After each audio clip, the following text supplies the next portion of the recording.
Hi guys, Ben here.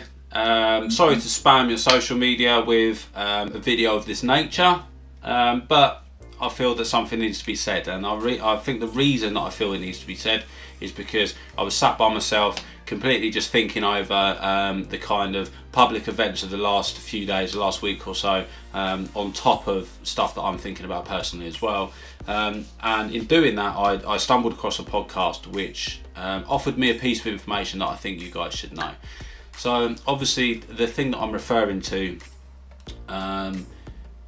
is the yet again a terrible death of a public figure in Caroline Flack. And now I don't speak for everybody, and I don't pretend to speak to everybody, and I won't try and speak for everybody, but obviously it's a terrible piece of news, and we've had conversations in our house at varying degrees in terms of who this will affect, the reasons for it, and what will happen next, and the general kind of feeling in terms of mental health and how we address it. And what I'm talking about directly is the effect of social media on anxiety, depression, and generally just making people feel really bad about themselves. And the reason for this is I was listening to a podcast over the weekend. It's called Diary of a CEO. I can't remember the guy's name because I've only listened to a couple of episodes, but it's absolutely incredible. It's really candid. It's really honest and transparent. And it's a really good way to kind of look into the mind of somebody who is doing really well in life.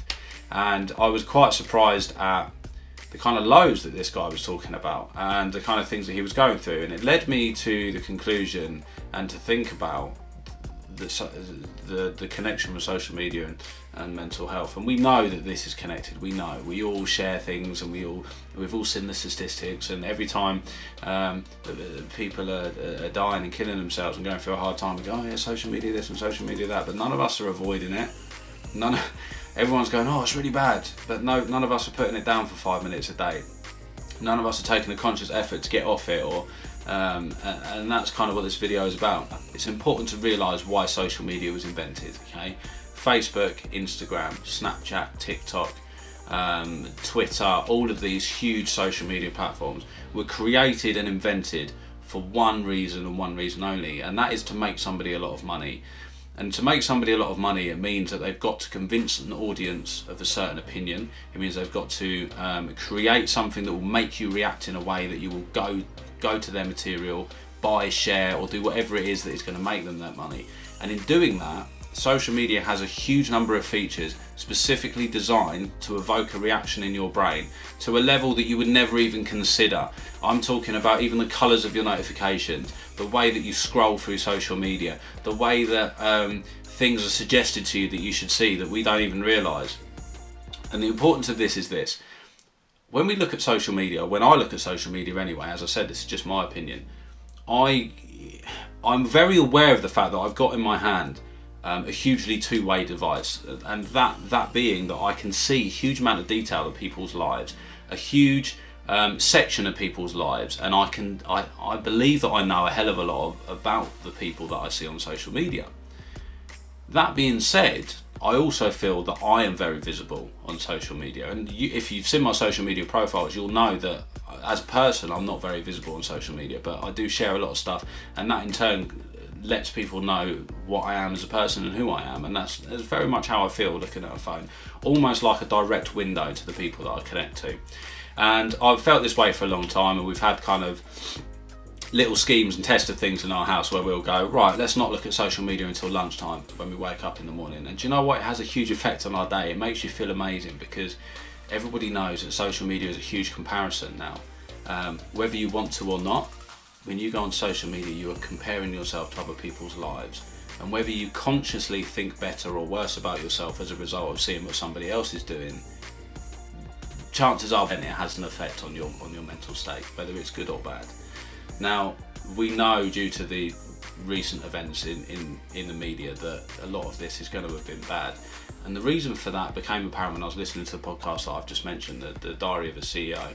And the guy said on there that people don't realise that if I take a picture at a barbecue, if I take a picture at a party or something like that, or someone takes a picture of me, it has to be absolutely impeccable in my eyes for me to put that on social media. Now, I don't know about the rest of you guys. I'm not sure if everybody follows the same kind of rules as me, but I think it's a general conception that we only put what we deem to be our absolute best selves on social media, right? So, that being the case and that being the general agreement, why do we find the need to wake up in the morning feeling the way that we wake up and go and compare ourselves on a day-to-day basis to what is essentially the very, very best of other people, the very best of everyone that we know? It's even called highlight reel. It's even called highlights on social media. So we're comparing ourselves every single day, 24/7, to a tiny little snapshot of other people, and we go, oh man, she looks amazing, he looks amazing, look at what they've done for themselves, oh look at the car, look at this. That's a highlight. Social media is so misleading, it's unbelievable.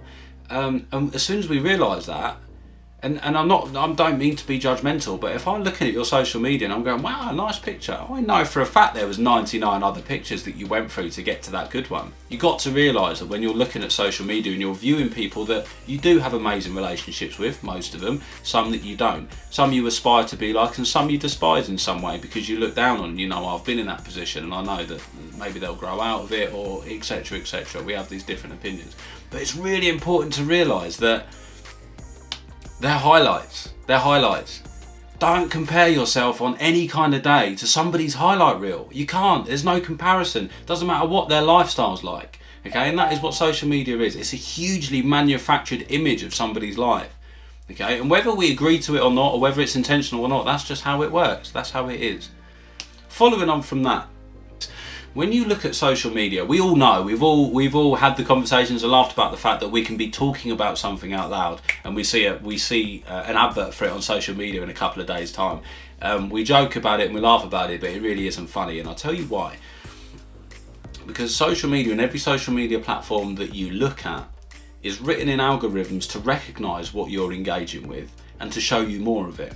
Because that way you will engage more, people will earn more money, and social media is then doing its job, right? Correct. So if you're in social media and you wake up on a Monday morning, right, and you go and you see something funny and you engage with it, for me, someone like Jimmy Carr, absolutely love that video, I like it. The next one that pops up is going to be 8 out of 10 cats, something related, I'm going to like that. Then it's going to pop up with Kevin Hart and Dwayne Johnson going through their thing, and I'm going to like that, and it's going to be funny. And the more I engage with that funny stuff, the more I'm going to be in a huge echo chamber of that stuff.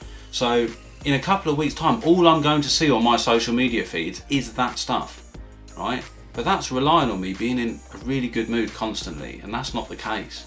Sometimes we really suffer. Sometimes we wake up and even the best of us are down, and that dictates the kind of stuff that we're going to engage with on social media. And that means that in a few weeks after that, if we've consistently been engaging with stuff like that, that we're going to be in a huge echo chamber on social media across all the platforms that we use of negativity, of depression, of darkness. And that's really worrying. When somebody gets into that kind of state of mind, if you're really in that state of mind, to have it echoed and amplified in that kind of way is really, really dark. And that's why I made this video, because it's important for us to realise that we need to put that down at some point, and we need to be conscious of how we're using social media, but how we're allowing social media to use us. Okay, now I'm not getting into any conspiracies or stuff like that, but I do firmly believe that a lot of people profit when the general public kind of feel a little bit low, because we're not aspiring to be our very best, we're not taking money out of the markets that they're into, etc, etc. I could go on and on, but the truth of the matter is, guys, if you see somebody that isn't doing their best, that isn't in the best shape, is struggling, and you see them on social media and they're sharing this dark stuff, or you see them engaging with posts that ring alarm bells to you, go and do something about it. Go and take them out or something. Please share this video or share this opinion, but make it known. If you look into the algorithms and the way that social media works as a computer program, you will see that's exactly how it works. We all know, but no one's thought to apply it to this kind of process. I'm not saying no one's done this before, somebody may have done, but that is really worrying. So I would urge you to use social media in a much more conscious way.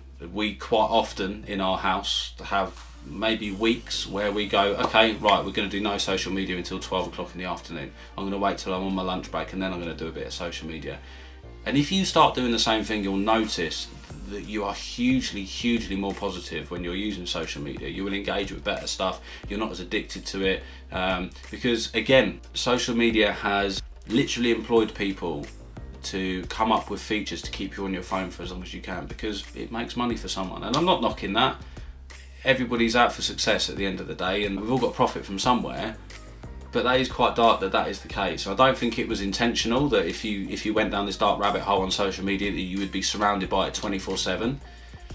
But that is the case, and that's the truth. If you're looking at stuff that you identify with and you're in a brilliant mood and you're absolutely positive and you're loving life and you're sharing it absolutely brilliantly, you will just delve deeper and deeper into this rabbit hole of absolute abundance and beautiful things and beautiful images and absolute lightness and celebration, and that can be absolutely amazing. But then if you counter that with what could happen on the opposite side of things, somebody could go down a really dark path in social media, and it could absolutely just corner them in this echo chamber of hugely horrible things that they're seeing every day, and that's never going to make you feel any better, never. And the further you go down it, the harder it is to get out of it. You know, I used to see people on social media go, guys, I'm taking like a month off social media, thanks, bye. And I'll go, yeah, everyone does that. But in the grand scheme of things, it is going to make you feel better. So, reach out to people that are feeling really bad. Okay, help people out on social media. Share the good stuff. Don't share the dark videos, share the happy stuff. I've got loads of friends, loads of people that I associate with daily that send me some amazing stuff, some really funny stuff. Also, some really confidence building stuff in humanity. Amazing. But then I've also got some people that send me some really worrying stuff, some really worrying stuff. And humour is humour, but if it's sent to the wrong person, rabbit holes are deadly. They can be deadly, we've seen that. So that's kind of the purpose of this video. I'm sorry I've rabbited on for so long. I will try and edit a lot of the crap out. And please, any feedback is appreciated. Don't be hating, because that's not the point of this. But any feedback is appreciated. If you know something that I don't, or I've said something wrong, I do apologise. It's just my opinion, as I said at the beginning of this video. But yeah, like and share it if you can. Get it out to people, let people know, form your own opinions. Hate me, love me, I don't care. Do what you will, but it just, most importantly, be positive and help other people be positive. And do you know what? You'll feel a hell of a lot better. Even if you're feeling good, you'll feel even better. Thank you.